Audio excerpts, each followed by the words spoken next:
যেই গুনাহগুলোর সাজা শুধু আখিরাতেই দেওয়া হবে না, আল্লাহ রাব্বুল আলামিন নগদে দুনিয়াতে ওই পাপিষ্ঠকে বুঝিয়ে দিবেন। ওই পাপের শাস্তি দুনিয়াতেও তাকে পেতে হবে, আখিরাতেরটা তো থাকবেই। এরকম কিছু পাপ এবং অপরাধ কোরআন এবং হাদিসে বর্ণিত হয়েছে। এরকম 10টি পাপ, 10টি অপরাধের কথা আজ আমরা জানবো ইনশাআল্লাহ। এর ভিতরে সর্বপ্রথম, যেই অপরাধ করার শাস্তি শুধু আখিরাতে দেওয়া হবে না, আখিরাতের শাস্তি তো দেওয়া হবেই, দুনিয়াতেই আল্লাহ তাআলা ওই অপরাধীকে এই অপরাধের শাস্তি দিবেন, দিয়ে ছাড়বেন। এর মধ্যে প্রথম যে অপরাধের কথা বলতে চাই তা হলো মা বাবার অবাধ্যতা, মা বাবার নাফরমানি, মা বাবার সাথে বেয়াদবি করা, তাদের অসম্মান অশ্রদ্ধা করা, তাদের অধিকার নষ্ট করা, খর্ব করা। এটা এমন একটা অপরাধ, এই অপরাধের শাস্তি আল্লাহ শুধু আখিরাতে দিবেন তা নয়, ওই নরাধমকে, মা বাবার অবাধ্য এবং নাফরমান সন্তানকে আল্লাহ তাআলা দুনিয়াতে তার এই পাপের প্রায়শ্চিত্ত ভোগ করানো ছাড়া মৃত্যু দিবেন না। এ বিষয়ে মুস্তাদরাক হাকিমের বর্ণিত একটি হাদিস আছে। নবী আলাইহিস সালাম বলেছেন, বাবানি মুআজ্জালানি উকুবাতুহুমা ফিদ দুনিয়া আল বাগয়ু ওয়া উকুকুল ওয়ালিদাইন। মা বাবার নাফরমানি এর শাস্তি দুনিয়াতে নগদ দেওয়া হবে, আখিরাতটা তো আছেই। সেটা কখনো কখনো হতে পারে তার অবাধ্য সন্তানকে দিয়ে তাকে আল্লাহ তাআলা শাস্তি দিবেন, সেটা যেমন হতে পারে। আবার এমনও হতে পারে তার সন্তান নেই কিংবা সন্তানরা অবাধ্য না, আল্লাহ তাআলা তাকে অন্যভাবে অপমান অপদস্থ করে, লাঞ্ছনা দিয়ে, কষ্ট দিয়ে, তার থেকে নেয়ামত ছিনিয়ে নিয়ে কোনো না কোনো ভাবে আল্লাহ তাআলা তাকে শাস্তি দিবেনই দিবেন। তবে হ্যাঁ, যেই কোনো অপরাধের পর যদি কোনো মানুষ আল্লাহর কাছে তওবায়ে নাসুহা করে, খাঁটি অন্তরে তওবা করে, লজ্জিত হয়, মাপ চায়, ফিরে আসে, তার কথা ভিন্ন, আল্লাহ তাআলা তাকে মাফ করবেন। কারোর যদি বাবা মা দুনিয়াতে বেঁচে থাকেন আর বাবা মার প্রতি তার কখনো অশ্রদ্ধা হয়, অসম্মান হয়, বেয়াদবি হয়, তাহলে সেটার প্রায়শ্চিত্ত হলো বাবা মার কাছে মাপ চাওয়া, চোখের পানি ফেলে দিয়ে। যতক্ষণ পর্যন্ত অন্তর থেকে তারা ক্লিয়ারেন্স না দিবেন যে ঠিক আছে তোমার ব্যাপারে আর কোনো দুঃখ আমার অন্তরে নেই, ততক্ষণ পর্যন্ত মা বাবার কাছে ক্ষমা চাইতে থাকা, এটা হলো এই অপরাধের তওবা। এখানে শুধু মুখে আস্তাগফিরুল্লাহ বললে কখনো তওবা হবে না, বরং মা বাবার কাছে মাপ চাইতে হবে। আপনি যদি আপনার স্ত্রী সন্তানদের সামনে, মা বাবার সামনে বেয়াদবি করেন, তাহলে তাদের সামনেই আবার তাদের কাছে মাপ চাইতে হবে। আপনি যদি কারোর সামনে বাবা মাকে অসম্মান করে থাকেন, তাদের কোনো নির্দেশ লঙ্ঘন করে থাকেন, তাচ্ছিল্য প্রদর্শন করে থাকেন, ওই মানুষগুলোর সামনেই আবার আপনাকে প্রায়শ্চিত্ত করতে হবে। এটি হলো মা বাবার কাছে ক্ষমা চাওয়ার পদ্ধতি। আর যারা হতভাগাদের কাতারে পড়ে গেছেন, মা বাবার দুজনেই অথবা দুজনের কোনো একজনকে হারিয়ে ফেলেছেন, এখনো পর্যন্ত তাদের সাথে কৃত অপরাধ এবং জুলুম, অবিচার, যেটা আল্লাহ তাআলা সহ্য করবেন না, সে অপরাধের প্রায়শ্চিত্ত আপনি করতে পারেন নাই, দুনিয়া থেকে চলে গেছেন, তারা কিভাবে প্রায়শ্চিত্ত করবেন? তাদের প্রায়শ্চিত্তের কয়েকটা ধাপ আছে। নাম্বার 1, তারা মা বাবার হয়ে আল্লাহর কাছে অনেক বেশি ইস্তিগফার এবং চোখের পানি ফেলবেন। আল্লাহ, আমার বাবাকে, আমার মাকে আপনি মাফ করে দিন। নামাজ পড়ে পড়ে ভোর রাতে তাহাজ্জুদের সময়, জুমার দিন মাগরিবের আগে, আসরের পরে সূর্যাস্ত যাওয়ার সময়, গুরুত্বপূর্ণ দোয়া কবুলের কিছু সময় আছে, এই সময়গুলোতে হাত তুলে আল্লাহর কাছে চোখের পানি ফেলে মাপ চাইবেন। আল্লাহ, আমার বাবার প্রতি আমি অনেক অনেক অবিচার করেছি, আমার মায়ের প্রতি আমি অনেক অশ্রদ্ধা প্রদর্শন করেছি, যেটা আমার করা উচিত হয়নি। আল্লাহ তাআলা কোরআনে কারিমে তার ইবাদতের নির্দেশের পরেই যার কথা বলেছেন তিনি হলেন মা বাবা। রিদার রাব্বি ফি রিদাল ওয়ালিদাইন ওয়া সাখাতুর রাব্বি ফি সাখাতিল ওয়ালিদাইন। নবীজি সাল্লাল্লাহু আলাইহি সাল্লাম বলেছেন, কারোর মা বাবা যদি তার উপর সন্তুষ্ট থাকে তো আল্লাহ তার উপর সন্তুষ্ট, আর মা বাবা যদি অসন্তুষ্ট তো আল্লাহ তার উপর অসন্তুষ্ট। মা বাবা হলো মানুষের জান্নাতের দুয়ার, এটাকে ঠিক রাখলে মানুষের জন্য জান্নাতের পথ সুগম হয়। মোহতারাম হাজরিন, এই জন্য কোনো ইমানদার যদি তার মা বাবাকে হারিয়ে ফেলেন, দুজনের কোনো একজন চলে যান, এটা বড় দুর্ভাগ্যের কথা যে জীবদ্দশায় মাপ চাওয়া হয় নাই। প্রায়শ্চিত্ত করার জন্য প্রথম কাজ হলো মা বাবার হয়ে অনেক বেশি বেশি ইস্তিগফার করা, ক্ষমা প্রার্থনা করা, তাদের হয়ে আল্লাহর কাছে আপিল করা, দোয়া করা, আল্লাহ তাদেরকে মাফ করে দিন। এই কাজটি অনেক বেশি পরিমাণে করতে থাকা, দিল থেকে করতে থাকা এক। দ্বিতীয়ত যে কাজটা করতে হবে তা হলো, সহিহ মুসলিম বর্ণিত একটা হাদিস থেকে আমরা জানতে পারি, নবী আলাইহিস সালাম বলেছেন, কোন ব্যক্তি তার বাবা মার প্রতি বাধ্যগত হওয়ার, তাদের অনুগত হওয়ার, তাদের প্রতি সদাচরণ করার একটা গুরুত্বপূর্ণ পার্ট এবং অংশ হলো মা বাবার অগোচরে কিংবা তাদের উপস্থিতিতে তাদের যে বন্ধু বান্ধব আছেন, তারা যাদের সাথে উঠা বসা করতেন, তাদের সহপাঠী যারা ছিলেন, সেই মানুষগুলোকে বাবা মার মতো সম্মান করা। ধরুন আপনার বাবা দুনিয়া থেকে চলে গেছেন, বাবার বন্ধু কারা ছিলেন, বাবার সহচর কারা ছিলেন, বাবার একান্ত কাছের কারা ছিলেন। আপনার বাবা বেঁচে থাকতে আপনার ছোট ভাই বোনদেরকে অনেক আদর করতেন, আপনার বাবার অনুপস্থিতিতে আপনি তাদেরকে আদর করলেন। আপনার বাবা বেঁচে থাকতে তার নাতি নাতনিদেরকে অনেক কেয়ার করতেন, তিনি নাই, আজকে আপনি তার হয়ে সেই কাজটা করলেন। আপনার বাবা বেঁচে থাকলে তার বন্ধু বান্ধবদের সম্মান করতেন, স্নেহ করতেন, ভালোবাসা দিতেন, দাওয়াত দিয়ে খাওয়াতেন, আপনি তার অগোচরে সেই কাজটা করলেন। এভাবে আপনার বাবা মা দুনিয়া থেকে চলে যাওয়ার পরও তাদের পক্ষ থেকে এই কাজগুলো করার মাধ্যমে আপনি বিররুল ওয়ালিদাইন বা মা বাবার প্রতি সদাচরণের কাজটা আঞ্জাম দিতে পারবেন। আল্লাহ তাআলা আমাদের সবাইকে মা বাবার সদাচরণকারী, মা বাবার অনুগত সন্তান হওয়ার তৌফিক দান করেন। নবী আলাইহিস সালাম, বিভিন্ন নবী রাসূলগণ, কোরআনে কারিমে তাদের বিবরণ এসেছে, তাদের সম্পর্কে আল্লাহ রাব্বুল আলামিন এই সার্টিফিকেট দিয়েছেন। তারা কখনো কখনো আল্লাহর কাছে দোয়া করেছেন যেন তারা মা বাবার প্রতি সদাচরণকারী হন। এটা খুব সহজ বিষয় না। অনেক বদমেজাজ সন্তান আছে, অনেক কুলাঙ্গার সন্তান আছে যে বাবা মার প্রতি তারা অশ্রদ্ধা প্রদর্শন করে। বাবা মা ত্রুটি করতে পারে, বিচ্ছুতি করতে পারে, তারা যদি অন্যায় করে সন্তানের প্রতি তাদেরও বিচার হবে, কিন্তু সন্তান হিসাবে আপনার চেষ্টা থাকবে বাবা মার সামনে কখনো অশ্রদ্ধা হয়, অসম্মান হয় এমন কোনো কাজ না করা। আব্দুল ইবনে আব্বাস রাদিয়াল্লাহু তাআলা বলেছেন, তুমি তোমার বাবা মায়ের সামনে যদি জামা ঝাড়া দাও, কাপড় ঝাড়া দাও, ধুলাবালি সরাও, বাবা মার সামনে এই কাপড় নাটা, এটাও বাবা মার সামনে বেয়াদবির শামিল। আল্লাহর জমিনে কারোর সামনে যদি তুমি সবচেয়ে বেশি কাচুমুচু করতে হয়, সে হলো তোমার বাবা মা।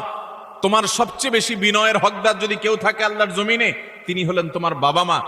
যার কথা তুমি অন্ধের মতো মানবে, কোরআন হাদিসের খেলাফ না হলে, তিনি হলেন তোমার বাবা মা। এই জায়গাটা আর কারোর জন্য হতে পারে না। অথচ আজকাল বেশিরভাগ যুবক, বেশিরভাগ কিশোরদেরকে দেখবেন যে আল্লাহর জমিনে যার চাইতে সবচেয়ে বেশি, যার সঙ্গে সবচেয়ে বেশি ঝাড়ি মেরে কথা বলা যায়, তারা মনে করে তিনি হলেন কে? মা। সবচেয়ে বেশি ঝাড়ি যাকে দিয়ে আমাদের আজকাল কিশোররা, যুবকরা কথা বলে, তিনি হলেন কে? হতভাগা মা। আল্লাহ রাব্বুল আলামিন আমাদেরকে মানুষ হওয়ার তৌফিক দান করুন, মুসলমান হওয়ার তৌফিক দান করুন। মা বাবার মর্ম ততক্ষণ পর্যন্ত মানুষ বোঝে না যতক্ষণ পর্যন্ত সে বাবা মা না হয়েছে। আল্লাহ তাআলা আমাদেরকে বাবা মার কদর করার তৌফিক দান করুন। তাহলে 1 নম্বরের অপরাধ পেলাম আমরা, বাবা মার প্রতি যদি কেউ অবজ্ঞা করে, অশ্রদ্ধা করে, অসম্মান করে, তাদের কথা না মেনে চলে, লঙ্ঘন করে। হ্যাঁ, তারা কোনো অন্যায় কথা বললে সেটা মানা যাবে না, ন্যায়সঙ্গত কথা বললে সেটা মানতে হবে। এই ক্ষেত্রে যদি কেউ ত্রুটি করে, বিচ্যুতি করে, বাবা মার অবাধ্য হয়, তার এই শাস্তি আল্লাহ শুধু আখিরাতেই দিবেন তা নয়, দুনিয়াতে তাকে এর জন্য প্রায়শ্চিত্ত ভোগ করতে হবে। তবে যদি সে মাপ চেয়ে এটাকে সুরাহা করে ফেলে এবং এটা ক্ষমা চেয়ে নেয়, তাহলে আল্লাহ তাআলা আশা করা যায় মাফ করবেন। নাম্বার 2, কারোর প্রতি জুলুম, কারোর প্রতি অবিচার, গায়ের জোর খাটানো, মাস্তানি গুন্ডামি করা, প্রভাব প্রতিপত্তি দেখানো, যে কাউকে দুর্বল পেয়ে তার উপরে চড়াও হওয়া, কাউকে ঠেকিয়ে ঠকিয়ে নিজের কাজ সিদ্ধ করা, এই মানুষের প্রতি জুলুম, অবিচার, এটার শাস্তি আল্লাহ তাআলা দুনিয়াতে দেন। পৃথিবীর ইতিহাসে এমন একজন জালেম দেখাতে পারবেন না যে জালেম জুলুম করেছে আর তার প্রায়শ্চিত্ত তাকে দুনিয়াতে পেতে হয়নি। পৃথিবীর ইতিহাসে সর্বপ্রথম জালেম, মানব সভ্যতার, মানব ইতিহাসের সর্বপ্রথম জালেম ছিল কাবিল, আদম আলাইহিস সালামের ছেলে কাবিল। সে জুলুম করেছে নিজের আপন ভাই হাবিলের প্রতি। আল্লাহ তাআলা তার মুখ সম্মোচন করে দিয়েছেন, তাকে অপমান অপদস্থ করেছেন, তার এই কুকর্ম আল্লাহ তাআলা ফাঁস করে দিয়েছেন। এটি ছিল আল্লাহর পক্ষ থেকে তার জন্য দুনিয়ার শাস্তি, আখিরাতের শাস্তি তো আছেই। পৃথিবীর ইতিহাসে বহু জালেম গিয়েছে, নমরুদ জুলুম করেছে, আবু জাহাল জুলুম করেছে, উতবা সাহেবা জুলুম করেছে, অনেক পরাশক্তি জুলুম করেছে। আল্লাহ তাআলা তাদের প্রত্যেককে অপদস্থ করেছেন, অপমান করেছেন, তাদের মুখ সম্মোচন করেছেন, তাদের শাস্তি দিয়েছেন। তবে আল্লাহ ছাড় দেন, আল্লাহ ছাড় দেন। আল্লাহ বলেছেন, ইন্নামা নুমলি লাহুম, আমি ছাড় দিয়ে রাখি, ইন্না কাইদি মাতিন। ছাড় দেওয়ার পরে যখন ধরি, সে ধরাটা হয় বড় শক্ত, সেটা থেকে বাঁচার কোনো উপায় থাকে? জুলুম এমন অপরাধ, কোন মুসলমান যদি কোনো হিন্দুর প্রতি জুলুম করে, কোন নামাজি মানুষ যদি কোনো বেনামাজির প্রতি জুলুম করে, কোন ধার্মিক মানুষ যদি কোনো অধার্মিক মানুষের প্রতি জুলুম করে, তারপরও আল্লাহ তাআলার সাহায্য ওই মাজলুমের প্রতি থাকে, হোক সে অমুসলিম, হোক সে অন্য ধর্মের মানুষ। কারণ জুলুমকে আল্লাহ কখনো সহ্য করেন। ভাইরা আমার, পশু পাখি তাদের কোনো জান্নাতও নাই, জাহান্নামও নাই। পশু পাখির কোনো জান্নাত জাহান্নাম আছে? তাদের কোনো ইবাদত বন্দেগী আছে? আল্লাহ তাআলা কিয়ামতের দিন গরু ছাগলকে জিজ্ঞাসা করবেন, তোমার যৌবনকাল কিভাবে কাটাইছো? ঘাস খায় কাটছো নাকি শুয়ে শুয়ে কাটছো? আল্লাহ জিজ্ঞাসা করবেন। জিজ্ঞাসাবাদ হবে মানুষের এবং জিনের। পশু পাখির কোনো জিজ্ঞাসাবাদ হবে? পশু পাখির আল্লাহ জিজ্ঞাসা করবেন, ঘাস বেশি খাইছো কিনা, অপচয় করছো কিনা? তোমার মালিক তোমাকে ঘাস খাইতে দিছে, অর্ধেক খাইছো আর অর্ধেক ফালাইছো, অপচয় করছো, জবাব দাও। এরকম কোনো কথা আছে হাদিস কোরআনে? নাই। তাদের কোনো বিচার নাই। কিন্তু জুলুম এমন অপরাধ,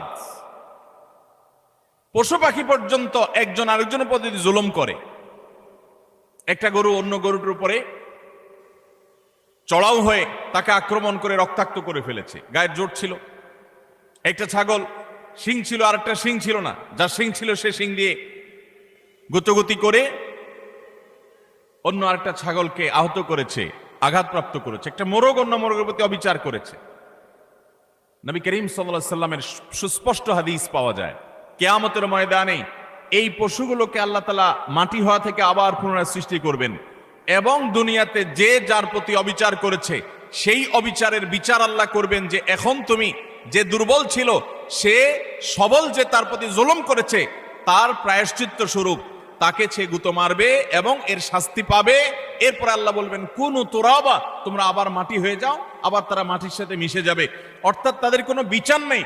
কিন্তু পশু পাখিও যদি একে অন্যের প্রতি জুলুম করে, আল্লাহ রাব্বুল ইজ্জত তার বিচার কিয়ামতের ময়দানে করবেন। তাহলে মানুষের জুলুম এটা কত জঘন্য হতে পারে, কত ভয়াবহ হতে পারে। কোরআনে কারিমে আল্লাহ তাআলা বলেছেন, ওমা রব্বুকা বিযাল্লামিল লিল আবিদ, তোমার রব আল্লাহ তিনি বান্দার প্রতি কোনো জুলুম করেন না। আল্লাহ হাদিসে কুদসিতে বলেছেন, ইন্নী হারামতু যুলমা আলা নাফসি, আমি আল্লাহ বলেছেন তিনি আল্লাহ, তিনি তার নিজের প্রতি নিজে জুলুমকে হারাম করে দিয়েছেন। আল্লাহর উপরে কোনো হালাল হারাম করার কেউ আছে? হালাল হারাম করবে তো তিনি, যিনি মহান সৃষ্টিকর্তা, তিনি নিজে সৃষ্টিকর্তা। তাকে আবার হালাল হারাম বাতাবে কে? তার জন্য কোনো বিধিনিষেধ তো থাকার কথা নয়। কিন্তু তিনি নিজের প্রতি নিজে এটা আরোপ করেছেন যে আমি জুলুমকে আমার উপরে হারাম করে দিয়েছি। আজ সমাজের চতুর্দিকে তাকালে দেখবেন এই ভয়াবহ অপরাধ। আমরা অনেকে নামাজ কালাম পড়ছি, মুখে হয়তো দাড়িও আছে, আমি হয়তো নিজেকে মুসলমান দাবিও করছি, আমি হয়তো তাসবিহ তিলাওয়াতও করছি, অথচ আমি একজন রিকশাওয়ালাকে দুর্বল পেয়ে জুলুম করছি, আমি হয়তো অধীনস্থ কর্মচারীকে দুর্বল পেয়ে জুলুম করছি, আমি হয়তো আমার চাইতে আরেকজন একটু কম ক্ষমতা সম্পন্ন তাকে পেয়ে আমি চড়াও হচ্ছি, আমি হয়তো আমার মালিক অনুপস্থিত আছে এই দুর্বলতা আমি তার সম্পদের প্রতি জুলুম করছি, তার কাজ ফাঁকি দিয়ে জুলুম করছি। এভাবে চতুর্দিকে দেখবেন জুলুমের এক মহোৎসব চলছে। আল্লাহ রাব্বুল আলামিন কোরআনে কারিমে পরিষ্কারভাবে জানিয়েছেন যে জুলুম যদি কেউ করে, এই জুলুম চুল পরিমাণও যদি করা হয় এর বিচার আল্লাহ তাআলা করবেন। আখিরাতে শুধু বিচার হবে তা নয়। আমরা যে হাদিসটি আবু দাউদ এবং তিরমিজিতে পাই, সেই হাদিসে নবী সাল্লাল্লাহু আলাইহি ওয়াসাল্লাম বলেছেন, মা মিন যামবিন আজদারু আন ইউআজ্জিলাল্লাহু লিসাহিবিহি আল উকুবা ফিদ দুনিয়া মা মা ইয়াদখিরুহু ফিল আখিরাহ মিসলাল বাগয়ি ওয়া কাতিআতির রাহম। জুলুম এবং অবিচার যদি কেউ করে তো এর শাস্তি আখিরাতে যা আল্লাহ রেখেছেন তা তো হবেই, দুনিয়াতে নগদ শাস্তি ভোগ করা ছাড়া মানুষ পা নাড়াতে পারবে না। একজন জালিম দেখাতে পারবেন না যে জালিম জুলুম করতে করতে হাসতে হাসতে দুনিয়া থেকে চলে গেছে, তার ভেতরে ত্রাস সৃষ্টি হয়েছে, কোনো না কোনো ভাবে আল্লাহ তাআলা তার জীবনটাকে জীবন্ত জাহান্নাম করেছেন, অথবা অপমান অপদস্থ করেছেন, বা ভেতরে ভেতরে শাস্তি দিয়েছেন। এই শাস্তি ভোগ করা ছাড়া কোনো জালিম যেতে পারে না। এই জন্য ভাইরা আমার, কারোর প্রতি যদি জুলুম হয়, বিশেষ করে আমাদের তরুণ বন্ধুদেরকে আমরা বলি যে কয়েকজন বন্ধু যখন একসাথ হন শরীরের মধ্যে একটা ভাবসাব চলে আসে। কয়েকজন কলেজে পড়ুয়া বন্ধু, আজকাল কলেজে পড়া লাগে না, এখন কিশোর গ্যাং বাইর হইছে, পুচকে পুচকে 4-5 জন একসাথে হয়ে গেলেই মাস্তান হয়ে যায়, ঠিক না ভাই? ঠিক। 4-5 জন একসাথে হলে শরীরে একটা ভাবসাব চলে আসে। একা একা যদি চায়ের দোকানে যান তো আস্তে করে খুব নরম সুরে বলেন, মামু এক কাপ চা দেন। আর যখন 4-5 জন 6-7 জন একসাথে যান তো শরীরে ভাব চলে আসে। একবারে বেশি 2বার যদি ডাকা লাগে ওই টি বয়কে, ওই কর্মচারী বেচারাকে, তখন তার দিকে তেড়ে যান, শক্ত কথা বলেন, জোরে আওয়াজ করেন, ভাবখানা এমন যে আপনি কি হুনুরু হয়ে গেছেন। গাড়িতে উঠেছেন, বাসে উঠেছেন, কয়েকজন মিলে উঠেছেন, তো মনে হচ্ছে যে কিছু একটা বাসে উঠে গেছে, কোনো একটা হাইওয়ান জন্তু উঠে গেছে, এরকম একটা ভাবচক্কর, ঠিক না ভাই? ঠিক ভাইরা আমার, কয়েকজন মিলে শক্ত আছেন, একজন রিক্সাওয়ালা হয়তো 10 টাকার জায়গায় 15 টাকা চাইছে, 1 টাকাও দিলেন না, পুরো টাকা না দিয়ে চলে গেছেন, বেচারা ফেল করে চেয়ে আছে, কিছু বলার ক্ষমতা নাই। মনে রাখবেন, এর সবগুলো আল্লাহর খাতায় লেখা হচ্ছে। একটি পাপ এমন নাই, একটি জুলুম নাই যে জুলুম আল্লাহর খাতায় লেখা হচ্ছে না। নবী করিম সাল্লাল্লাহু আলাইহি ওয়াসাল্লাম সেজন্য বলেছেন, সেদিন আসার আগে নিজেদের এই সকল মামলাগুলোকে নিষ্পত্তি করে ফেলো, মানুষের অধিকারগুলো দিয়ে ফেলো, যাদের প্রতি জুলুম করেছো মাপ চেয়ে সেগুলোকে ক্ষমা চেয়ে সবগুলাকে চূড়ান্তভাবে নিষ্পত্তি করে ফেলো। যেদিন এগুলোর বিচার যখন আল্লাহ শুরু করবেন তখন কাউকে ছাড় দিবেন না। নবী সাল্লাল্লাহু আলাইহি ওয়াসাল্লাম বলেছেন, আতাদরুনা মানিল মুফলিস, তোমরা কি জানো সবচেয়ে বড় ভিখারিকে, অভাবীকে? সাহাবীরা বলেছেন, আল মুফলিসু ফিনা মান লা দিনারাহু ওয়া লা দিরহামা। হে আল্লাহর রাসূল, আমাদের মধ্যে যার টাকা পয়সা নাই সেই তো অভাবী, আমরা জানি। নবীজি সাল্লাল্লাহু আলাইহি ওয়াসাল্লাম বলেছেন, আরে সেই অভাবী আসল অভাবী না, আসল অভাবীর পরিচয় তাহলে শুনো। একটা লোক দুনিয়াতে অনেক কোরআন তেলাওয়াত করেছে, অনেক তাসবিহ জপেছে, অনেক হজ উমরা করেছে, অনেক বেশি ইবাদত বন্দেগী করেছে, অনেক নফল নামাজ পড়েছে, নফল রোজা রেখেছে, অনেক দান সাদাকা করেছে, অনেক ভালো কথা মানুষকে শুনিয়েছে, অনেক মাহফিলে সে গিয়েছে, অনেক ভালো কাজে সহযোগিতা করেছে, হাজী সাহেব গাজী সাহেব হয়েছে, সবই ঠিক আছে। কিন্তু এত বিশাল পরিমাণ আমলের পাহাড় নিয়ে আল্লাহর কাছে তিনি হাজির হয়েছেন, তার আশা এত আমল করে আসছি, জান্নাত আমার ঠেকাবে কে? কিন্তু দেখা গেল দুনিয়াতে তার জীবদ্দশায়, কৈশোর বয়সে, যৌবনে, প্রাপ্তবয়স্কে, বৃদ্ধ বয়স্কে, বিভিন্ন পর্যায়ে এসে সে কখনো কাউ প্রতি অত্যাচার করেছে, অবিচার করেছে, কাউকে ঘাট ধাক্কা দিয়েছে, কাউকে একটা ঘুষি দিয়েছে, কাউকে একটা গালি দিয়েছে, কাউকে প্রতি অবিচার করেছে, কারোর প্রতি জুলুম করেছে, কখনো কাজের বুয়ার প্রতি করেছে, কখনো ড্রাইভারের প্রতি করেছে, কখনো অধীনস্থের প্রতি করেছে, কখনো আপন ভাইয়ের প্রতি করেছে, কখনো আপন বোনের প্রতি করেছে, কখনো নিজের স্ত্রীর প্রতি করেছে, কখনো হয়তো সন্তানের প্রতি করেছে, নানামুখী মানুষের প্রতি জুলুম করেছে। এই জুলুমগুলোর যাদের প্রতি করা হয়েছে, কিয়ামতের ময়দানে এই লোক যখন আমলের পাহাড় নিয়ে জান্নাতে যাওয়ার জন্য মুছে তাও দিবে, সমস্ত পাওনাদার হাজির হয়ে আল্লাহর কাছে বলবে, আল্লাহ, এই ব্যক্তি যে আজ জান্নাতে যাওয়ার জন্য প্রস্তুতি গ্রহণ করছে, এই লোক সে আমাদের অধিকার নষ্ট করেছে, আমাকে একটি আঘাত করেছে, আমি দুর্বল ছিলাম, হয়তো রিকশাওয়ালা, কিছু বলতে পারি নাই, আপনি তো আহকামুল হাকিমিন, আজ বিচার দিবসেতে বিচার হবে, দুনিয়াতে আমি বিচার পাই নাই, আজকে আমি বিচার চাই। আল্লাহ তাআলা তখন ওই ব্যক্তিকে আল্লাহ রাব্বুল আলামিন তখন বলবেন, এখন বিচার হলো, তুমি যে আমলের পাহাড় নিয়ে এসেছো সেখান থেকে কিছু আমল সওয়াব তাকে দিয়ে দাও, কিছু সওয়াব তাকে দিয়ে দাও, তোমার কাজের প্রায়শ্চিত্ত হবে। তাকে আল্লাহ তাআলা বিদায় করবেন, নিষ্পত্তি করবেন। আরেকজন হাজির, এভাবে একে একে যত পাওনাদার তার কাছে হবে, সমস্ত পাওনাদারদের পাওনা দিতে দিতে তার আমল যা নিয়ে এসেছে এ আমলের সকল সওয়াব ফুরিয়ে যাবে, শেষ। কিন্তু পাওনাদার তখনও আছে। এবার পাওনাদারদের পাওনা নিষ্পত্তি করবার জন্য আল্লাহ তাআলা পাওনাদারদের পাপের বোঝা তার মাথায় একটু একটু করে, তার অপরাধের অনুপাত হারে আল্লাহ তাআলা দিতে দিতে পাপের বোঝা মাথায় নিয়ে, আমল তো সওয়াব তো এর আগেই শেষ পাওনাদারকে দিয়ে, এবার পাওনাদারদের পাপের বোঝা মাথায় নিয়ে সে জাহান্নামে নিক্ষিপ্ত হবে। নবী সাল্লাল্লাহু আলাইহি ওয়াসাল্লাম বলেছেন, ওই লোকের মতো ভিখারি, তার মতো অসহায়, তার মতো অভাবী, তার মতো কপাল পোড়া আল্লাহর জমিনে আর কেউ হবে না। সেই অভাব যেন আমাদের না হয়। এজন্য ভাইরা আমার, দুনিয়ার জীবনে আমার কারোর প্রতি যেন কোনো জুলুম না হয়, কোনো অবিচার না হয়, গায়ের জোর যেন আমি না দেখাই। আল্লাহ যেন আমাকে মনুষ্যত্ব, এটা যেন আমার মধ্যে অর্জন করতে পারে। বিশেষ করে তরুণ এবং কিশোর বন্ধুরা, বয়সের কিছু পাগলামো আছে, বয়সের কারণে শরীরে কিছু গরম ভাব আসে, খবরদার, কারোর প্রতি যদি কখনো রাগ করেও ফেলেন, অবিচার করেও ফেলেন, শয়তানের প্ররোচনায় পড়ে সাথে সাথে তার কাছে মাপ চেয়ে নেবেন, নিষ্পত্তি করে ফেলবেন, এটা রেখে দিবেন না। কারণ আল্লাহর খাতায় প্রত্যেকটা অপরাধ লিপিবদ্ধ হবে। এটা তো আখিরাতের কথা। আজ আমরা যেটি বলছি তা হলো, নবী করিম সাল্লাল্লাহু আলাইহি ওয়াসাল্লাম বলেছেন, আখিরাতের যে শাস্তির কথাটা তো আছেই, কিন্তু কারোর প্রতি যদি কেউ জুলুম করে, দুনিয়াতে আল্লাহ রাব্বুল আলামিন তাকে সেই জুলুমের শাস্তি, প্রায়শ্চিত্ত তাকে দিবেন, এর মুখোমুখি তাকে হতেই হবে। আল্লাহ তাআলা আমাদেরকে জুলুমের মতো এই পাপ অপরাধ থেকে বেঁচে থাকার তৌফিক দান করুন। 3 এবং 4 এবং 5 এই তিনটি আরেকটি হাদিসে এসেছে। 3 নম্বর হলো আত্মীয়তার সম্পর্ক ছিন্ন করা, 4 নম্বর হলো কথায় কথায় মিথ্যা কথা বলা, এবং 5 নম্বর হলো আমানতের খেয়ানত করা। কেউ টাকা রেখেছে, আপনি মেরে দিলেন, কারোর কাছ থেকে বাকি নিয়েছেন, আর ওই লোকের চেহারাও মারালেন না, সামনেও গেলেন না, কারোর কাছ থেকে হাওলাত নিয়েছেন, এরপর তার মোবাইল নম্বরই ব্লক করে ফেললেন। কেউ আপনাকে কোনো কথা বলছে কারোর কাছে না বলতে, আপনি সবার কাছে বলে বেড়ালেন। কারোর কোনো গোপন তথ্য আছে, এটা ফাঁস করে দিলেন।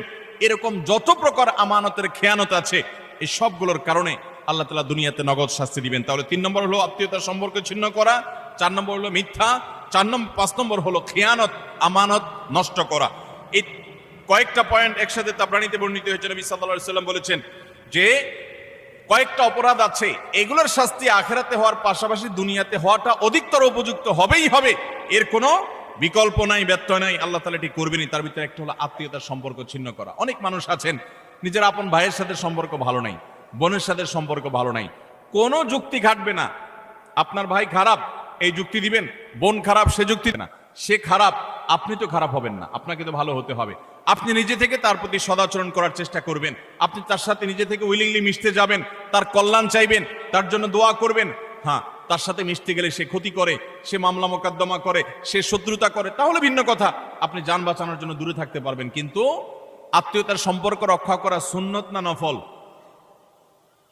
আত্মীয়তার সম্পর্ক রক্ষা করা কি নফল কাজ না সুন্নত কাজ? ফরজ। 5 ওয়াক্ত নামাজ পড়া যেরকম ফরজ, রমজানে রোজা রাখা যেরকম ফরজ, আত্মীয়তার সম্পর্ক রক্ষা করাটাও কি? অনেক মুসলমান এটা জানেন না। আপনার ভাই বোন, তার সাথে আপনার সুসম্পর্ক বজায় রাখতে হবে। আত্মীয়ের তালিকায় রক্ত সম্পর্কীয় যাদের সাথে আপনার ব্লাডের কানেকশন আছে, এই রক্ত সম্পর্কীয় আত্মীয়দের মধ্যে সবচেয়ে অবহেলিত আত্মীয়ের নাম হলো ফুফু। সবচেয়ে অবহেলিত আত্মীয়ের নাম কি? ফুফু। কজন বলতে পারবেন যে ফুফুর সাথে নিয়মিত যোগাযোগ করেন? যাদের ফুফু আছে কজন যোগাযোগ বলতে পারবেন? অল্প কয়েকটা হাত উঠছে।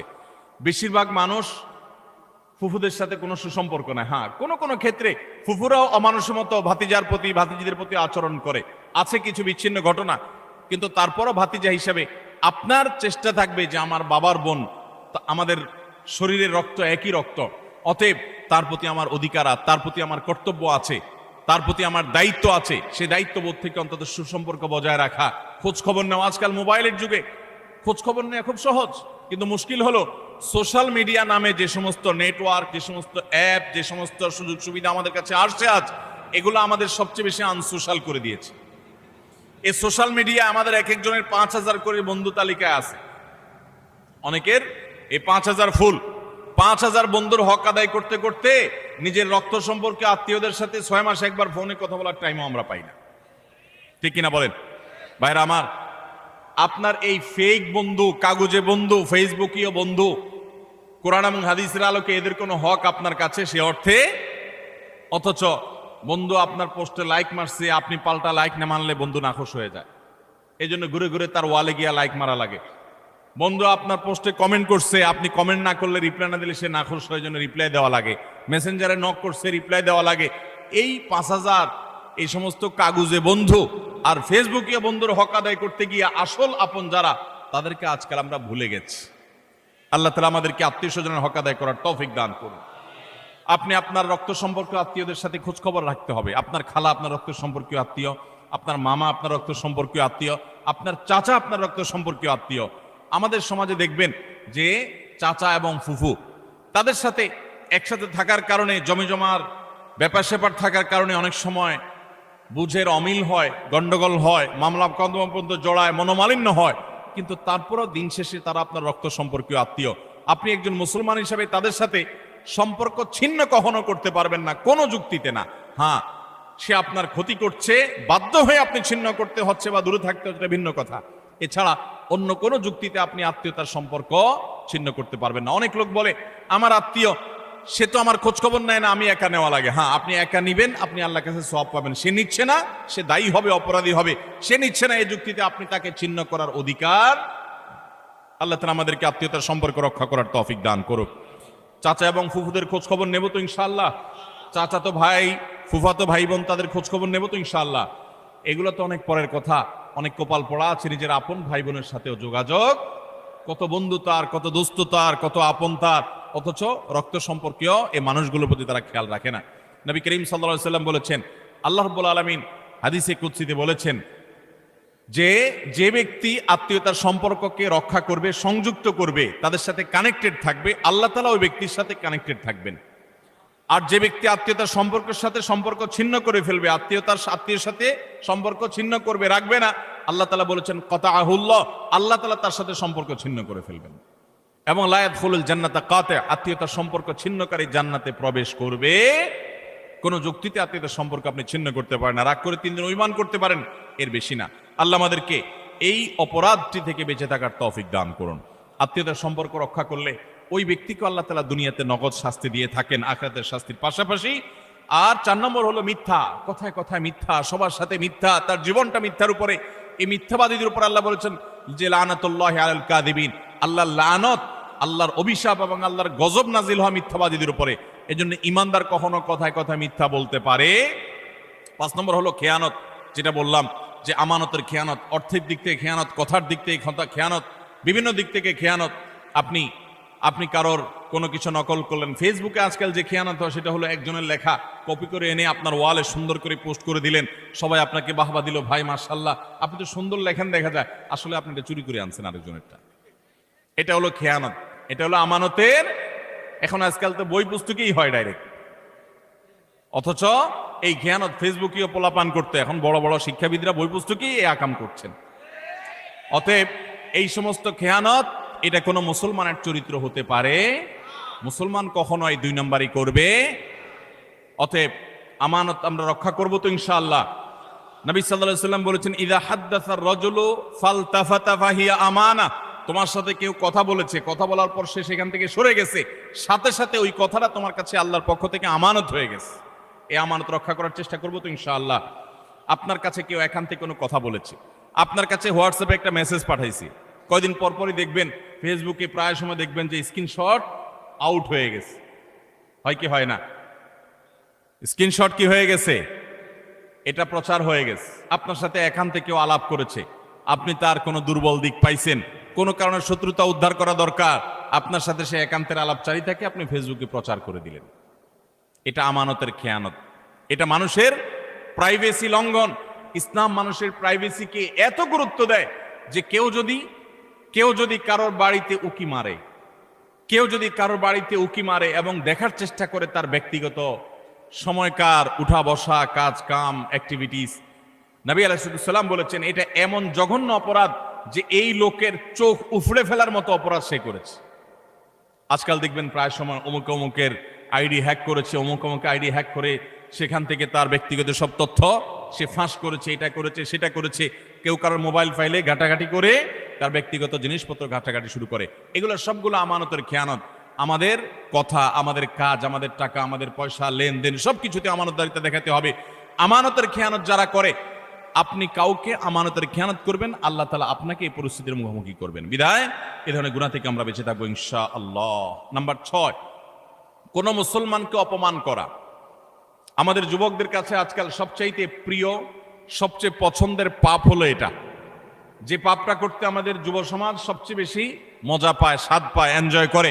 রসিয়ে যে পাপটা করে আমাদের যুবক বন্ধুরা, সেটা হলো কাউকে অসম্মান করা, অপমান করা। দেখবেন 2-4 জন বন্ধু মিলে আরেকজনকে নিয়ে টিজ করছে, আরেকজনকে নিয়ে উত্ত্যক্ত করছে, আরেকজনকে নিয়ে বাজে কথাবার্তা বলছে।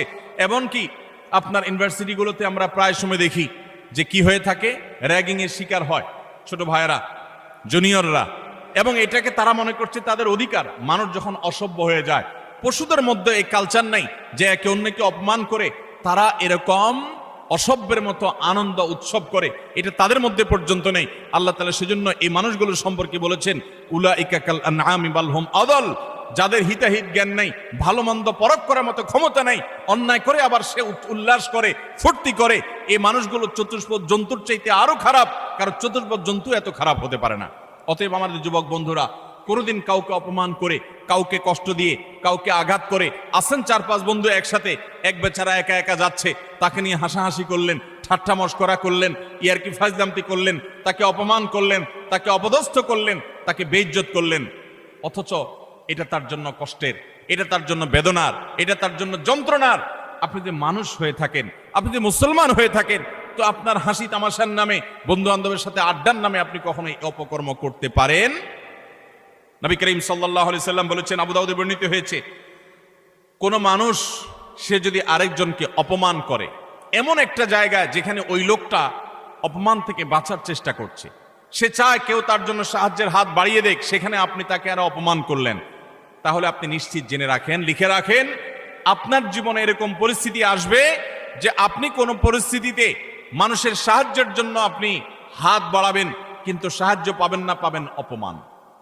কারণ মানুষকে অপমান করলে তার শাস্তি আল্লাহ তাআলা দুনিয়াতে নগদ দিয়ে থাকে। আল্লাহ তাআলা এই অপরাধ থেকে, এই গুনাহ থেকে আমাদেরকে বেঁচে থাকার তৌফিক দান করুন। ভাইরা আমার, ভালো মুসলমান হওয়ার জন্য ভালো মানুষ হতে হবে। আপনি কয়েক বন্ধু মিলে একসাথে হাসি ফুর্তি করতে পারেন, আনন্দ তামাশা করতে পারেন, খেলাধুলা করতে পারেন, ক্রীড়া কৌতুক করতে পারেন, শরিয়ার সীমানায় থেকে।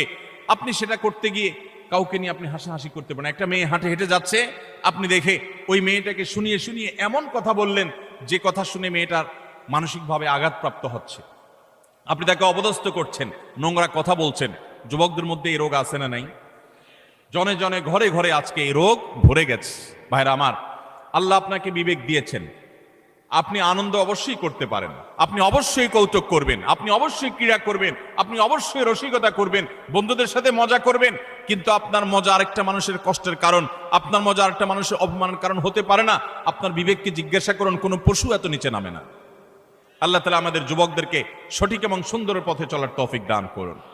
মনে রাখবেন, এই সমস্ত অপকর্মের একটা শাস্তি তো আপনাকে নগদে পেতেই হবে, সেটা হলো অপরাধ বোধের অদৃশ্য দাহন। অনেক লোক আছে দেখবেন, বৃদ্ধ বয়সে এসে হাজী সাহেব, গাজী সাহেব, দাড়িওয়ালা, হজরতজি ইত্যাদি সেজে যায়, কিন্তু উনি জানেন উনি যৌবন বয়সে বহু মেয়েকে উত্ত্যক্ত করেছে, বহু ছেলের গায়ে হাত তুলেছে, বন্ধু বান্ধব মিলে বহু অন্যায় করেছে, বহুত আকাম কুকাম করেছে। এই সমস্ত আকাম কুকামের কথা যখন মনে হয়, তখন অপরাধ বোধের একটা জ্বালা আছে ভেতরে। সে নিজেকে নিজে জানে যে আমি কত খারাপ ছিলাম, এই যন্ত্রণায় সে ভুগতে থাকে। আর যারা যৌবনকালে এই সমস্ত অন্যায় এবং পাপাচার থেকে বেঁচে থেকে তাদের যৌবনকে পরিচ্ছন্ন করে, পড়াশোনা করে, কেরিয়ার গড়ে তোলে, সামাজিক কর্মকাণ্ড করে, বন্ধু বান্ধব মিলে ক্রীড়া কৌতুক করে, শরিয়ার সীমানার মধ্যে থেকে কারোর প্রতি অবিচার অন্যায় করে না, তাদের এই জীবনের সবচেয়ে নগদ আল্লাহ তাআলার পক্ষ থেকে যে পুরস্কার আছে, তাহলে মানসিকভাবে সে ফিল করে যে আমি অন্যায় করি নাই, আমি অবিচার করি নাই, আমি যৌবন বয়সে ভালো কিছু কাজ করতে পেরেছি। আল্লাহ আমাদেরকে যৌবনকালে ভালো কোনো কাজ করার তৌফিক দান করুন। আমরা এই সমস্ত অনাচার থেকে বেঁচে থাকবো তো ইনশাআল্লাহ। আজকাল যুবকদেরকে দেখবেন, প্রায় সময় দেখবেন রোস্টিং ভিডিও বানায়। ভিডিওর নাম কি? Roasting video. রোস্টিং ভিডিও মানে কি? একজনকে রোস্ট করে। এতদিন আমরা শুনছি মুরগি রোস্ট করে, এখন পোলাপান কি রোস্ট করে? মানুষ রোস্ট করে। একটা মানুষের হয়তো কোনো ভুল হয়েছে, তার ভুল হলে অবশ্যই তার সমালোচনা হতে পারে, যৌক্তিক সমালোচনা হতে পারে, ভুল সংশোধন হতে পারে, ভুল শুধরানো হতে পারে, কিন্তু ভিডিও বানায়া তার চরিত্র হনন, তার ব্যক্তিগত বিষয় এসে তুলে এনে তাকে একেবারে মুরগিরে যেরকম রোস্ট করে, তার গোষ্ঠী উদ্ধার করার নাম হলো রোস্টিং ভিডিও। আমরা কোন সভ্যতায় বসবাস করছি? যুবকদের কাছে এই জিনিসগুলো খুব এনজয় করার মতো বিষয়। এগুলো দেখে আমরা অনেকে খুব হাসি, আমরা খুব আনন্দ পাই, খুব মজা পাই। আমাদের রুচি নষ্ট হয়ে গেছে। ভাইরা আমার, একজন মানুষ আরেকজন মানুষকে নিয়ে চরম অপমানকর কোনো কাজ কখনো করা, এটা কখনো সভ্য মানুষের কাজ হতে, এটা কখনো মুসলমানের কাজ হতে পারে? আল্লাহ তাআলা আমাকে আপনাকে এরকম সচেতন দায়িত্বশীল মুসলমান হওয়ার তৌফিক দান করুন। আমরা কোনো মানুষকে অপমান করব, আমরা কোনো মানুষকে কষ্ট দেব? আজ অনেক যুবক আছে বাবার বয়সী একজন মানুষের সাথে পর্যন্ত বেয়াদবের মতো আচরণ করে। রিক্সাওয়ালা হতে পারে, তিনি রিক্সা চালক, কিন্তু আপনার বাবার বয়সী, আপনার বড় ভাইয়ের বয়সী, আপনার চাইতে অন্তত আলটিমেট কমপক্ষে বড়, অ্যাটলিস্ট আপনার চাইতে সে সিনিয়র, কিন্তু দেখা যায় তার সাথে পর্যন্ত তুচ্ছ তাচ্ছিল্য করে, তুই তোকারি করে, যা তা বলে আমাদের যুবকরা আজকাল, অনেকে, আমি সবার কথা বলছি, অনেক যুবকরা আজকাল এমন আচরণ করে। আল্লাহ রাব্বুল আলামিন এই সমস্ত উদ্ভ্রান্তের জীবন, এই সমস্ত উচ্ছৃঙ্খলতার জীবন পরিহার করে আমাদেরকে সুন্দর জীবন যাপন করার তৌফিক দান করুন। ভাইরা আমার, একটা সুস্থ বিবেক অনেক বড় নেয়ামত, যে বিবেকের রাডারে ধরা পড়বে যে এটা অন্যায়, এটা ন্যায়। আমার কোনো বন্ধু একটা অপকর্ম করছে, আমি বুঝতে পারলাম আমার রাডারে ধরা পড়েছে এটা অন্যায়, আমি প্রতিবাদ করব, ওই বন্ধুকে প্রয়োজনে ত্যাগ করব, আমি একজন ভালো বন্ধু গ্রহণ করব। চেষ্টা করা যাবে না ইনশাআল্লাহ? যৌবনকাল বারবার আসবে না ভাইরা। যৌবনের যে পাগলামি, যৌবনের যে উচ্ছলতা, যৌবনের যে উন্মাদনা, আল্লাহর শপথ করে বলছি, এটা চিরকাল থাকবে? থাকবে না, এটা চলে যাবে। কি করেছেন সে জিনিসটা কিন্তু ঠিকই থেকে যাবে, আপনার কর্মটা ঠিকই থেকে যাবে। যৌবনের এই সময়টা চলে যাবে, কিন্তু যৌবনকালে যা যা করেছেন এই সবগুলো আপনার আমল নামা যেমন লেখা থাকবে, আপনার স্মৃতিতেও থাকবে। আমল নামার কারণে আপনার আখিরাতে শাস্তি হবে, আর স্মৃতিতে থাকার কারণে আপনার পরবর্তী বয়সে আপনাকে অপরাধ বোধের অদৃশ্য দাহনে আপনাকে জ্বালাতে থাকবে, অস্থিরতা আপনার মধ্যে কাজ করতে থাকবে। অতএব যৌবনকালে এবং যে কোনো বয়সে আমরা কোনো মানুষকে অপমান অপদস্থ করব। কোনো মানুষ বিপদে পড়েছে, হয়ে গেছে তার দ্বারা একটা কোনো সমস্যা, আপনি চান্স পেয়ে এবার তার 14 গোষ্ঠী উদ্ধার করা শুরু করলেন না ভাই। এই সময় হাত বাড়িয়ে দেন, পারলে তাকে সাহায্য করেন। আল্লাহ রাব্বুল আলামিন আপনার কোনো বিপদে এরকম মানুষ দিয়ে দিবেন যে মানুষ আপনার হাত ধরে আপনাকে উদ্ধার করবে। চেষ্টা করবো না ইনশাআল্লাহ? তাহলে 6 নম্বর অপরাধ এটি যে কোনো মানুষকে অপমান করলে, কোনো মুসলমানকে অপমান করলে তার শাস্তি আল্লাহ রাব্বুল আলামিন দুনিয়াতে দেন। এবং যে ব্যক্তি কোনো বিপদে পড়া মানুষকে, যার দরকার সাহায্য, সে সাহায্যের জন্য হাহাকার করছে, ওই টাইমে তাকে আরো আঘাত করে, আরো আক্রমণ করে, তার রোস্টিং ভিডিও বানায়, তার চরিত্র হনন করে, তাকে অপমান অপদস্থ করে, এই ব্যক্তি তার যখন জীবনে এরকম পরিস্থিতিতে পড়বে, আল্লাহ তাআলা ঠিক একইভাবে অন্য আরেক পাপিষ্ঠকে দিয়ে আল্লাহ তাআলা তাকে সাইজ করবেন। বিদায় বেঁচে থাকবো তো ইনশাআল্লাহ।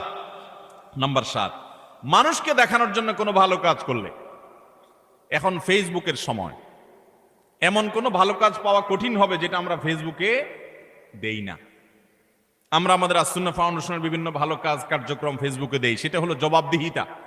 ডোনাররা যে ডোনেশন করেন তাদের টাকা কোথায় খরচ হচ্ছে, সেটা কিভাবে খরচ হচ্ছে, সেটা তাদেরকে জানানোর জন্য। ব্যক্তিগত দান, ব্যক্তিগত ভালো কাজ, এটাকে একজন ইমানদার যথাসম্ভব লুকাবার চেষ্টা করবে। হ্যাঁ, অন্যকে উৎসাহিত করবার জন্য দান কখনো প্রকাশ্য দেওয়া যেতে পারে, সেটা প্রশংসনীয় হতে পারে। কিন্তু আজকাল দেখবেন যে যুবকদের দোষ দিয়ে লাভ কি? অনেক মধ্যবয়স্ক মানুষও আছে, দেখা যায় কোনো গরিব মানুষকে হয়তো একটা কলা দান করছে, কলা ত্রাণ হিসাবে। ওই কলা দেখা যায় 6 জন 7 জন মিলে ধরে রাখছে। বোঝার কোনো উপায় নেই কি গরিবকে দিচ্ছে না গরিবে তাদেরকে দিচ্ছে। এই চিত্র আমাদের সমাজে আছে না নেই? সামান্য কয়টা মুড়ি দিচ্ছে, সামান্য একটা কিছু দিচ্ছে, তো এতজন মিলে দিচ্ছে, এটা দেখে বোঝার উপায় নাই যে গরিব মানুষটা দিচ্ছে না এরা গরিব মানুষকে দিচ্ছে। এই সমস্ত তামাশা আমাদের সমাজে হয় কি হয় না বলেন? কদিন আগে একটা ভিডিও ভাইরাল হয়েছে যে এক লোক দোয়া করবে, তো একটা ছেলেকে মোবাইল দিয়া ভিডিও করতে লাগাই দিছে, ওইটা আবার আরেকজন ভিডিও করে ফেলছে। এবার সে হাত তুলে কাঁদতেছে, কান্দা শেষ, মোবাইল অফ করে ভিডিও ফেসবুকে ছেড়ে দিস। ভাইরা আমার, ওমরা করতে গেলে, কোন একটা ভালো কাজ করতে গেলে সেলফি সেলফি সেলফি ছাড়া কিচ্ছু। একটা হুজুর দেখছে দোয়া নিবে, হুজুর কাছে কিছু শিখবে, এখন এসব নাই। হুজুর দাঁড়ান একটা সেলফি নেই। এই রোগ আমাদেরকে প্রচন্ড আকারে ধরছে কি ধরে নাই?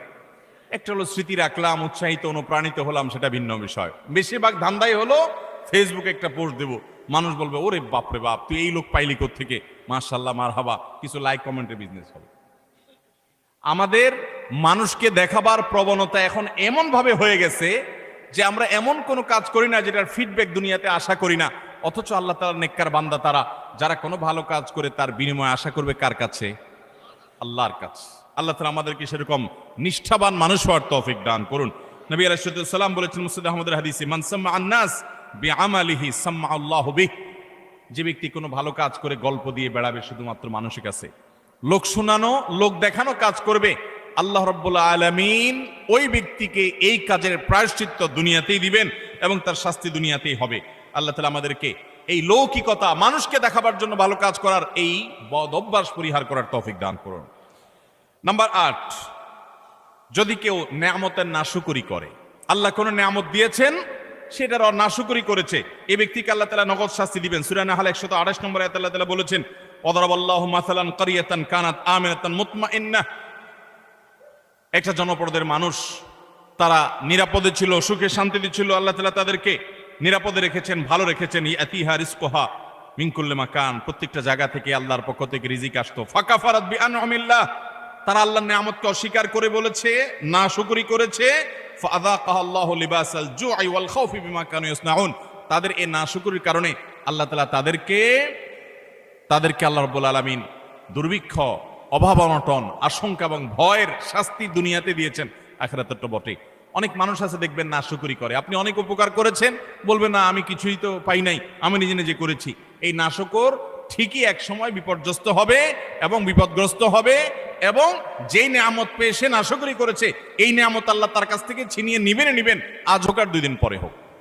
বিধায় এই ধরনের গুনাহ থেকে আমরা বেঁচে থাকবো তো ইনশাআল্লাহ। অনেক মানুষ আছে দেখবেন আল্লাহর শুকর খুব আদায় করে, মানুষের শুকর আদায় করে না, আছে না নাই? অনেক লোক আছে এই ঢাকা শহরে আসার সময় লঞ্চের ভাড়া, বাসের ভাড়াটাও ছিল না, ঝুলে ঝুলে চলে আসছে। এরপর আল্লাহ তাআলা তাকে এমন সম্পদ দেওয়া দিছেন, যেভাবে হোক সে এমন সম্পদ কামাইছে, 2-4টা বাড়ির মালিকও হয়ে গেছে, আছে না না এরকম অনেক মানুষ। কিন্তু ঘন ঘন দেখবেন আল্লাহর শুকর আদায় করে যে আল্লাহ আমাকে সব দিছে। ঠিক আছে, আল্লাহই তো দিছে, কিন্তু আল্লাহর কিছু বান্দাদের ভূমিকা ছিল কি ছিল না, তাদের নাম মুখে নিতে রাজি না, নিলে তো ছোট হয়ে যাবে, আছে না না এরকম চরিত্রের মানুষ। কোন অর্জন হলে সব ক্রেডিট আল্লাহরে দেয়, এটা ভালো, কিন্তু আল্লাহকে শুধু দিলে হবে না। কোন বান্দা যদি আপনাকে উপকার করে, আপনাকে এই পর্যন্ত আসতে সহযোগিতা করে, তো তার কৃতজ্ঞতাও আপনাকে আদায় করতে। নবী আলাইহিস সালাম বলেছেন, মাল্লাম ইয়াশকুরিন নাস লাম ইয়াশকুরিল্লাহ, যে মানুষের কৃতজ্ঞতা আদায় করে না, অকৃতজ্ঞ হয়, সে আল্লাহর প্রতি অকৃতজ্ঞ, সে আল্লাহর কৃতজ্ঞতা আদায় করার কোনো মূল্য হতে। বিধায় মানুষের কৃতজ্ঞতা আদায় করবো তো ইনশাআল্লাহ। যে যতটুকু আমার উপকার করেছে, যার দ্বারা যতটুকু অর্জিত হয়েছে, এটাকে অকপটে স্বীকার করার মতো মানসিকতা থাকতে হবে। ইমানদার কখনো অকৃতজ্ঞ নাশকর হতে পারে, এ নাশকরির শাস্তি আল্লাহ তাআলা দুনিয়াতে দিয়ে থাকেন। ঠিক একইভাবে 9 নম্বরের যে অপরাধ, তা হলো ব্যবসায় ফাঁকি দেওয়া। এমন ব্যবসায়ী এখন পাওয়া সোনার হরিণ হয়ে গেছে, যেই ব্যবসায়ী সত্য কথা বলে, 2 নম্বরই কথা বলে না, চিটারি বাটপারি করে না। আপনি ঢাকা শহরের কোন দোকানে, কোন মার্কেটে যাবেন, আল্লাহর কিছু নেককার বান্দা আছে সেটা হাতে গোনা, বেশিরভাগ দোকানে যাবেন 100 টাকা কেনা ভাই, আল্লাহর কিরা, রাসূলের কিরা ভাই, যদিও রাসূলের কিরা হয় না, শিরক, এরকম নানা কিরা বলে, নানা কসম করে বলবে 100 টাকা কিনা, এরপরে মুলামুলি করার পর দেখা যায় 50 টাকা দিয়ে দিস, আছে না নাই? গতকালকে চট্টগ্রামের মাহফিলে একজন একটা প্রশ্ন লিখে দিস, বলে ভাই, দোকানে মিথ্যা কথা বলতে বলতে অনেক সময় দেখা যায় একটা কাস্টমারের সাথে সত্য বলবো নিয়ত করছি, তবুও মুখ দিয়ে মিথ্যাটাই চলে আস। নিজের বউ দোকানে গেছে, যা জিজ্ঞেস করছে তোমার এটা কত কিনা পড়ছে, ওইটাও বলে আল্লাহর কিরা এত টাকা, মিথ্যা কথা। পরে বলে ও সরি থুকু, তুমি তো কাস্টমার না, ঘরের বউ। মিথ্যা বলতে বলতে অনেক দোকানদার আছে, এটা বিল্ট ইন হয়ে গেছে, অভ্যাসটা এমন হয়ে গেছে, এটা তার শরীরের, এটা তার অঙ্গের, এটা তার অস্তিত্বের সাথে মিশে গেছে। ঠিক না ঠিক ভাইরা আমার? কয় টাকা কামাই করবেন মিথ্যা কথা বলে? মিথ্যা কথা বলে যে টাকা কামাই করবেন, এগুলো দুনিয়া থেকে নিয়ে যেতে পারবেন? কাফনের কাপড়ের পকেট আছে? পকেটও নাই, নিয়ে যেতেও পারবেন?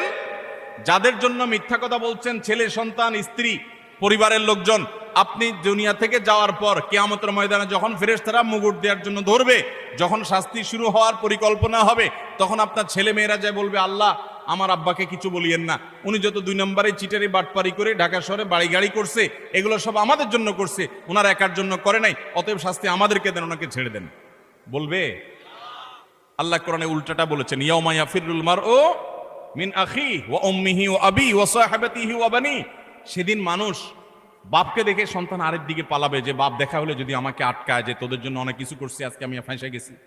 স্বামীকে দেখে স্ত্রী, স্ত্রী দেখে স্বামী পালাবে, বন্ধুকে দেখে বন্ধু পালাবে। লিকুল্লি ইমরিন মিনহুম ইয়াউমা ইযিন শাআনুন ইউগনি, সবাই ইয়া নাফসি ইয়া নাফসি করতে থাকবে। ভাইরা আমার, আল্লাহর জমিনে তার চাইতে বড় নির্বোধ কে হতে পারে, যে চুরি করে যাদের জন্য, ওই লোকগুলো তার চুরির কোনো দায় বহন করবে? আরাম করে ভোগ করবে ছেলে মেয়েরা, অথচ আপনি তার পাপের প্রায়শ্চিত্ত ভোগ করবেন। তাহলে আপনি কেন দোকানদারি করতে গিয়ে কাস্টমার সাথে মিথ্যা কথা বলবেন? আপনি সত্য কথা বলেন, কেনা বেচা আপনার কম হবে, ব্যবসা একটু কম হবে, আয় ইনকাম একটু কম হবে। মনে রাখবেন, এর বিনিময়ে শান্তিটা আল্লাহ তাআলা দুনিয়াতেও দিবেন, আখিরাতেও দিবেন। চেষ্টা করবো তো ইনশাআল্লাহ। ভাইরা আমার, ওজনে কম দেওয়া, দোকানদারি, ব্যবসা বাণিজ্যের মধ্যে মিথ্যা, প্রতারণা, আজ গোটা দুনিয়া দাঁড়িয়ে আছে মিথ্যার উপরে। সারা ঢাকা শহরে যত বিজনেস আছে, ম্যাক্সিমাম বিজনেসই দেখবেন, বিশেষ করে খুচরা পর্যায়ে ম্যাক্সিমাম বিজনেস দাঁড়িয়ে আছে মিথ্যার উপরে।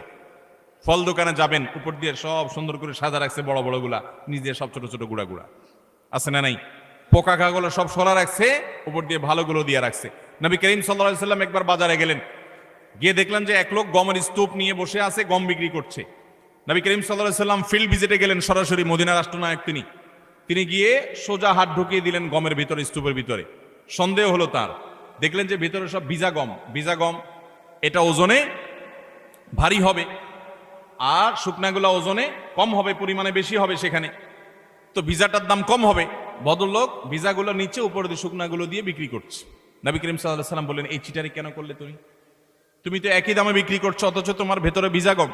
তখন তিনি বললেন, হে আল্লাহ রাসূল, বৃষ্টিতে ভিজে গেছে, আমি কি করবো, এই জন্য উপরে দিয়ে এগুলো দিয়ে দিচ্ছি। নবী সাল্লাল্লাহু আলাইহি ওয়াসাল্লাম, না, তুমি ভিজাগুলো আলাদা বিক্রি করবে, শুকনাগুলো আলাদা বিক্রি করবে। ভিজাগুলোর এক দাম হবে, শুকনাগুলোর আরেক দাম হবে। তুমি কেন এই বাটপারি এবং চিটারি করলে? মান গাসসা ফালাইসা মিন্না, মনে রাখবে যে মানুষকে প্রতারণা করে ব্যবসা বাণিজ্যে সে আমার উম্মত হতে পারে। আমরা প্রায় সময় যখন দেখি টেলিভিশনের স্ক্রিনে বা পত্রিকার পাতায় দাড়ি পাকা বুড়ো মানুষ, সুন্দর চাচা, বাপ চাচার মতো দেখতে, নুরানি চেহারা, মাথায় টুপি আছে, কপালে সেজদা দিতে দাগও আছে, কিন্তু উনি ধরা পড়েছে কিসে? 2 নম্বর মাল বিক্রি করতে গিয়ে। হয় কি হয় না এগুলা? আমাদের অনেক মুসলমান মনে করে ইসলাম হলো নামাজ রোজার নাম। শুধুমাত্র ভাইরা আমার, ইসলাম নামাজ রোজার নাম যেমন, ঠিক এমনি ভাবে আমার লেনদেন, কায় কারবার, বেচা কিনা, ব্যবসা বাণিজ্য, সেখানেও সততার পরিচয় দেওয়া। অনেকে বলে, ভাই এরকম সততার পরিচয় দিতে গেলে আজকাল আর ভাত জুটবে না। ভাত জোটার দরকার নাই, চিড়া জোটক। ইমানদার কখনো নীতিতে ছাড় দিতে পারে। সততার সাথে চলবো তো ইনশাআল্লাহ। শুআয়ব আলাইহিস সালামের জাতি, তারা ব্যবসা বাণিজ্যে এরকম 2 নম্বরই করতো। আল্লাহর গজব তাদের উপরে নাজিল হয়েছে। এই উম্মত কিয়ামতের আগ পর্যন্ত আল্লাহর গণগজব আসবে না, ধ্বংস করবে না। নবী সাল্লাল্লাহু আলাইহি ওয়াসাল্লাম দোয়া করে গেছেন যেন এটা না আসে। কিন্তু এইরকম পাপের পাপিষ্ঠ, অপরাধী, খারাপ ব্যবসায়ী, তাদেরকে আল্লাহ দুনিয়াতে নগদ শাস্তি দিবেন। অন্য কোনো শাস্তি হোক আর না হোক, ওই যে ভেতরকার যে অদৃশ্য দাহন, জ্বালা, যন্ত্রণা, এটা আল্লাহ তাআলা দিবেন। অনেকে দেখবেন যে পারিবারিকভাবে অশান্তির সাগরে হাবুডুবু খাচ্ছে, কিন্তু আপনি দেখবেন উপর দিয়ে গাড়ি বাড়ি, ফিটফাট বেড, চাকচিক্যময় জীবন। আল্লাহ তাআলা আমাদেরকে এই ধরনের অপরাধ থেকে বেঁচে থাকার তৌফিক দান করুন। নাম্বার 10, যে কোনো সাধারণ কুফরি, আল্লাহর প্রতি অবিশ্বাস, পাপাচার, এগুলোর কারণে আল্লাহ তাআলা দুনিয়াতে নগদ একটা শাস্তি দেন। মিনিমাম একটা শাস্তি হয়, সেটা হলো মানসিক অশান্তি এবং ডিপ্রেশন। আপনারা প্রায় দেখবেন গোটা পৃথিবীতে সবচেয়ে বেশি আত্মহত্যা করে তারা যারা কোনো ধর্মে বিশ্বাসী না। সবচেয়ে বেশি আত্মহত্যা করে যারা কোনো ধর্মে বিশ্বাসী। এটা আমার কথা না, এটা বিশ্ব স্বাস্থ্য সংস্থার বিভিন্ন কয়েক বছরের জরিপ মিলিয়ে রব্বি আল্লাহ নামে একটা গ্রন্থ অনেকগুলো ভাষায় অনুদিত হয়েছে রিয়াদ থেকে। এর বাংলা অনুবাদ আমি করেছিলাম। সেখানে একটা গ্রাফ তারা তুলে এনেছেন। বিশ্ব স্বাস্থ্য সংস্থার জরিপের আলোকে কয়েক বছরের জরিপ দেখানো হয়েছে, সারা পৃথিবীতে তুলনামূলকভাবে আত্মহত্যার পরিমাণ, প্রবণতার সবচেয়ে কম যাদের মধ্যে, তারা হলো মুসলমানরা। কারণ কি জানেন? মুসলমান যদি দেয়ালে পিঠ থেকে যায়, সে জানে উপরে আল্লাহ আছেন, তার একটা আস্থার জায়গা থাকে, ভরসার জায়গা থাকে। আর যার আল্লাহর প্রতি বিশ্বাস না, সে বলে ও স্যাড, ব্যাড, শেষ। আফসোস করা ছাড়া তার কিছু আর থাকে। যালিকা বিআন্নাল্লাহা মাওলাল্লাযীনা আমানু ওয়া আন্নাল কাফিরিনা লা মাওলা লাহুম। আল্লাহ হলেন ঈমানদারদের অভিভাবক, আর কাফেরদের কোনো অভিভাবক থাকে। অতএব ভাইরা আমার, যে কোনো পাপের একটা নগদ শাস্তি হলো মানসিক অশান্তি, মানসিক যন্ত্রণা। আপনি দেখবেন যারা আত্মহত্যা করে মারা যায়, প্রায় সময় দেখবেন, এই যে কিছুদিন আগে, গত বছর সম্ভবত, একজন প্রতিষ্ঠিত একজন নায়ক, তার শ্বশুর আত্মহত্যা করে মারা গেলেন। কিসের অভাব বলেন? টাকা আছে, পয়সা আছে, গাড়ি আছে, হ্যাঁ কিছু দেনা হয়েছেন, কিছু পেরেশানি হয়েছে, এটা তো অনেক গরিব মানুষের হয়, অনেক ইমানদারের হয়। কিন্তু বেশিরভাগ ক্ষেত্রে দেখবেন ডিপ্রেশন, আর ডিপ্রেশন ছাড়া কিছু নাই। ঘুম আসে না, মদ খাওয়া ছাড়া ঘুম আসে না, ওষুধ খাওয়া ছাড়া ঘুম আসে না। অথচ ভোগের যত উপকরণ সব তার হাতের কাছে আছে, মদের বোতলও তার কাছে আছে, নর্তকীও তার সামনে আছে, অন্যায়, পাপাচার এবং উচ্ছলতা, এটা করার যত মাধ্যম আছে সব তার হাতের কাছে আছে, কিন্তু শান্তি জিনিসটা নাই। মানসিক শান্তি জিনিসটা আল্লাহ রাব্বুল আলামিন কোরআনে কারিমে বলেছেন, আলা বিযিক্রিল্লাহি তাতমাইন্নুল, আল্লাহর জিকির, আল্লাহর আনুগত্যের মধ্যে প্রশান্তি আসে। ভাইরা আমার, সালাহাতুস সঙ্গে বুদি দিল খারাস, আজ মুদে এক জামানা খাকে বাস। পাপ বহুত করেছেন, পাপে মজা আছে আমি জানি। জিনা করেছেন, মাদকের দিকে হাত বাড়িয়েছেন, অন্যায় অনাচার করেছেন, অবৈধ পথে কামাই করেছেন, অনেক টাকা পয়সা করেছেন, কিছু স্বাদ পেয়েছেন আমি জানি। আজ মোদে এক জামা